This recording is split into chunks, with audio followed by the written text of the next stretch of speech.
Hi everyone, this is Anju from B-GHUD. Many of our students have requested us to do a video in English on how I got A grade in OET reading. So here I am with the same.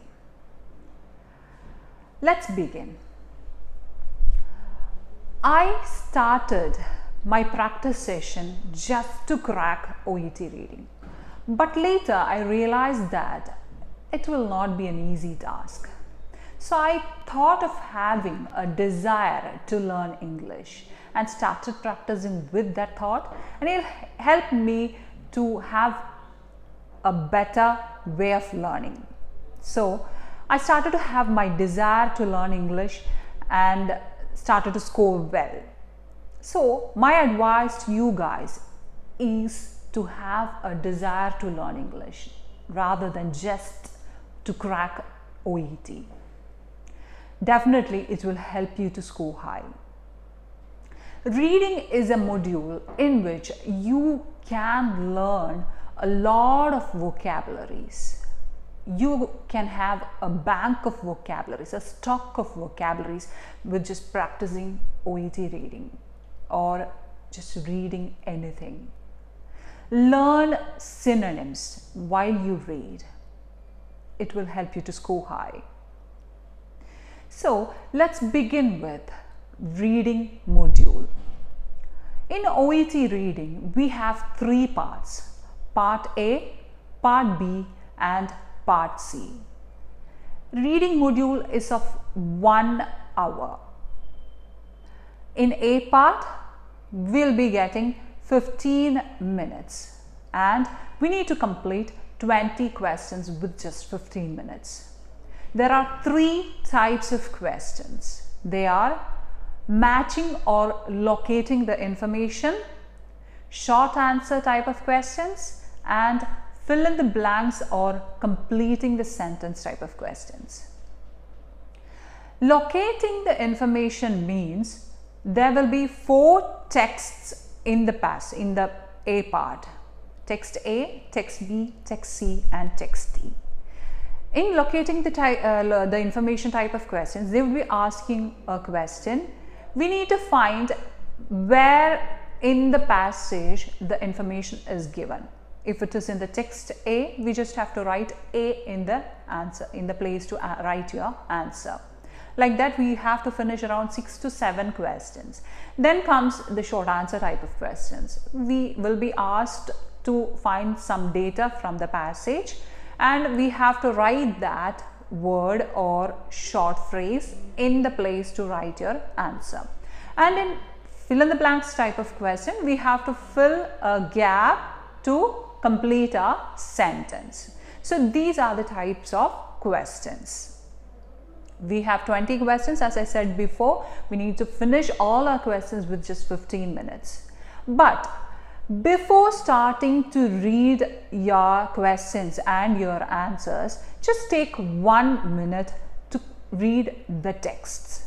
Just utilize the initial 1 minute to just look at the headings, the subheadings, bullet points, something like that. There would be some tables or flow charts also would be in the passage.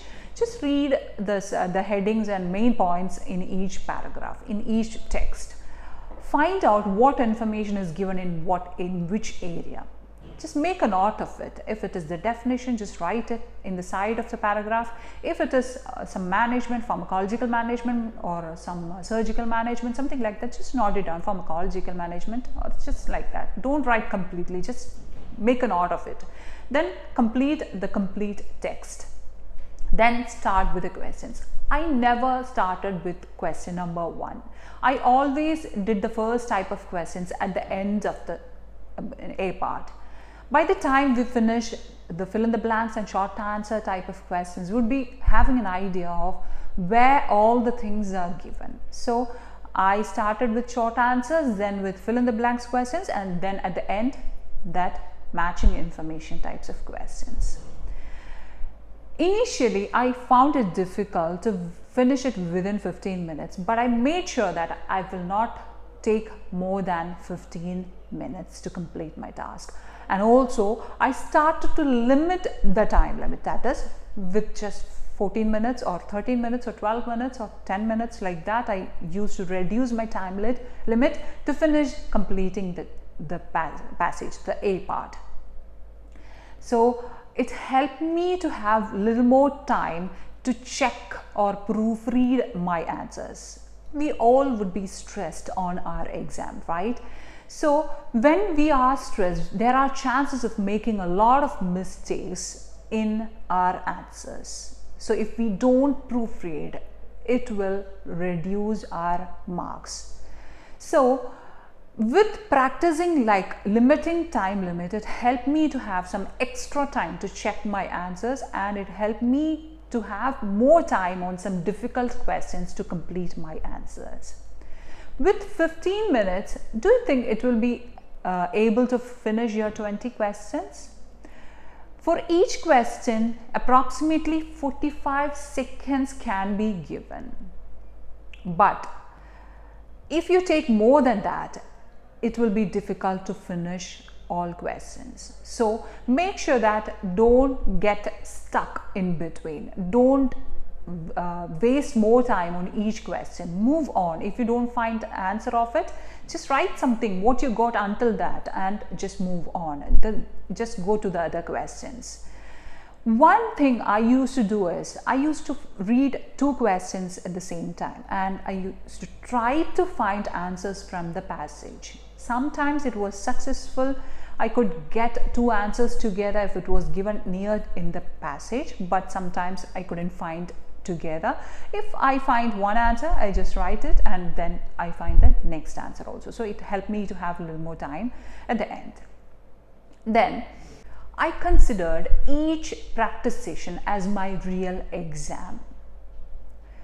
If you do like that, it will help you to do each and every passage with a lot more concentration.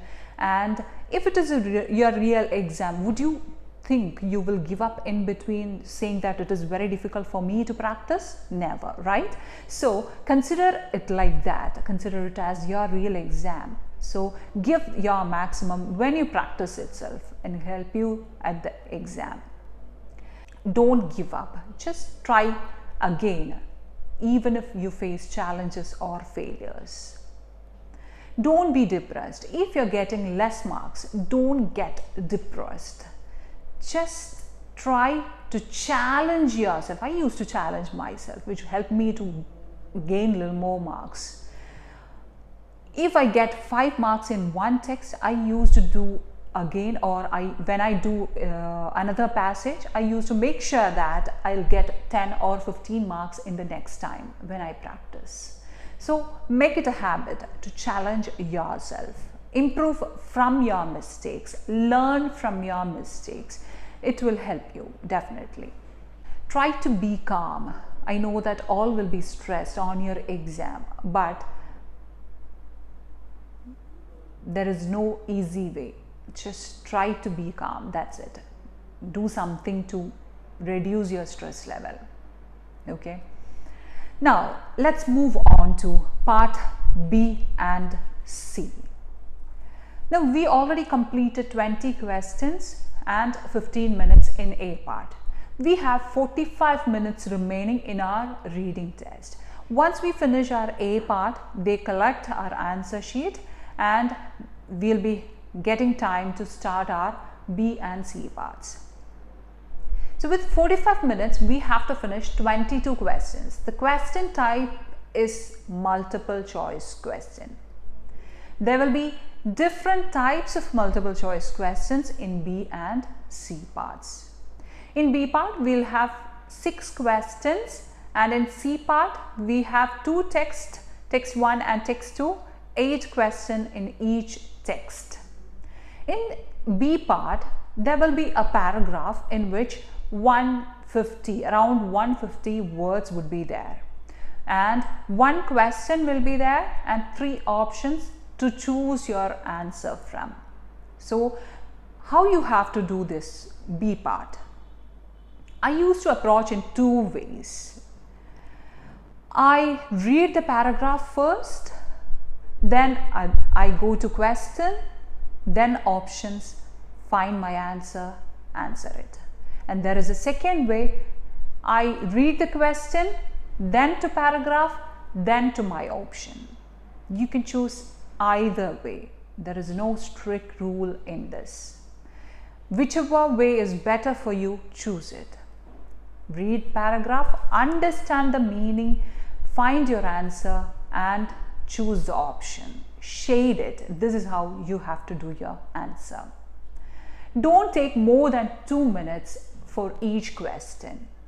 Don't get stuck in between. If you don't get the answer within 2 minutes, just choose any of the option and go to the next question.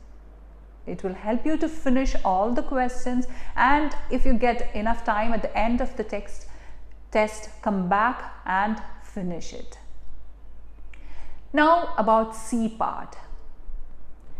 We have 2 texts, as I mentioned, text 1 and test 2.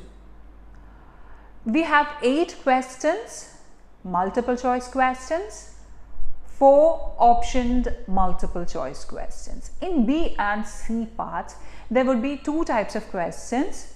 2 types of question prompts would be there. One type is direct question, when, where, how, etc. like that, and some question would be there, and at the end there would be a question mark. And an indirect type of question, there would be a half portion of a sentence and you need to find the answer from the paragraph and choose one option to complete that sentence. That is indirect questions. All these questions would be multiple choice, but 2 types, that's it. And in C part, there would be some other kinds of questions as well. In C part, OET would be helping you to hint where your answer is, where you have to search for your answer. Some questions there would be like hint, like in first paragraph, in third paragraph, in fourth paragraph, something like that would be there. And in some other type of question, which is like there would be a phrase or a word which is given in bold letter and underlined in the paragraph. That question would be, that phrase would be added in your question. It will help you to locate your answer. You just have to read above and below that phrase and find out the meaning of that phrase in that context and choose your option. In another type of question, which is finding the opinion of the author, and the question would be like find the opinion of the author in the final paragraph. Something like that would be asked. So you have to find your answer from the final paragraph and you have to read the complete paragraph to understand the opinion of your author. You have to find the overall meaning or gist of the paragraph to find out the opinion of the author. You cannot find your answer from just one sentence. In such questions, make sure that you read the complete paragraph, not just the sentence or just with the keyword. Always read the complete paragraph. And for B and C part, if you read or if you complete each question with just 2 minutes, you would be getting 44 minutes to complete your answers, and at the end you would be getting 1 minute to proofread your or check your answers. Utilize that time. Check whether you have shaded it properly or you have shaded 2 answers for 1 question or something like that. Find your mistakes, correct it, and make sure that you have attended all questions. If you haven't attended all questions, just make sure you choose any of the options. There is no negative mark in OET reading. Just write something. Don't miss any of the questions. Just choose anything. Just choose whatever you feel the right one is. If it is right, you would be getting marks. If it is wrong, you will not be losing anything. So that's all about reading. Practice is the only key word for success in OET reading. Make sure that you practice well. It will help you to crack OET with ease. I hope this video was helpful for you guys. Thank you so much. We'll see you soon.